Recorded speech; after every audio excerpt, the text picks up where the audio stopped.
சிலுவையில் உங்களுக்காக ஜீவனையே கொடுத்த ஆண்டவர் உங்களை யாராவது தொட்டுவிட விட்டு விடுவாரா? சாத்தான் உங்களை சேதப்படுத்த விட்டு விடுவாரா? வரட்டும், எத்தனை போராட்ட நெருக்கங்கள் எல்லாம் வரட்டும், ஒன்று உங்களை சேதப்படுத்தாதபடி அவர் காத்து நடத்துவார். விசுவாசத்தோடு ஜெபிக்கலாம்.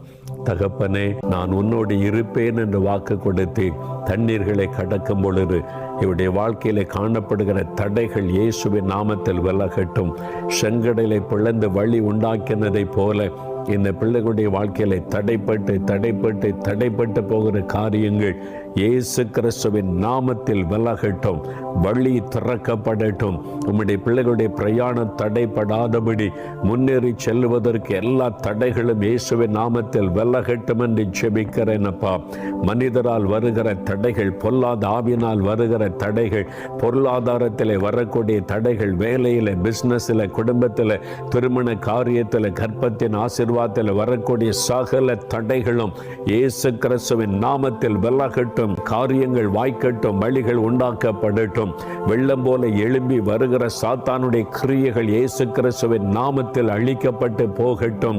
அவனுக்கு விரோதமாய் ஆவியானவர் கொடி ஏற்றுகிறதற்காக ஸ்தோத்திரம், ஸ்தோத்திரம் அப்பா. பொருளாத இந்த பிசாசின் கிரியைகள், மந்திரவாத வல்லமைகள், வில்லு சுனி கிரியைகள் இயேசு கிறிஸ்துவின் நாமத்தில் அழிக்கப்பட்டு போகட்டும். உம்முடைய ரத்தத்தை தெளித்து ஜெயம் எடுக்கிறோம். இன்று முதல் வீட்டுக்குள்ளே மாற்றம், வேலையிலே மாற்றம், பிசினஸுக்குள்ளே மாற்றம், சத்துரு கொண்டு வரக்கூடிய போராட்டங்கள் விலகட்டும் இயேசு கிறிஸ்துவின் நாமத்தின்.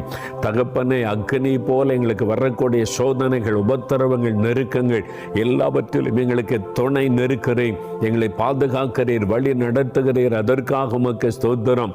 இதோ உம்முடைய மகன், உம்முடைய மகள் வேண்டிக் கொள்கிற காரியத்தில் நீர் அற்புதங்களை செய்து அருளுவீராக, காரியங்களை வாய்க்க பண்ணுவீராக, இந்த போராட்டங்களில் ஜெயம் கொடுத்த நடத்துவீராக. நீ துணை நின்று தாங்கி நடத்துகிற அன்பிற்காக ஸ்தோத்திரம், ஸ்தோத்திரம்.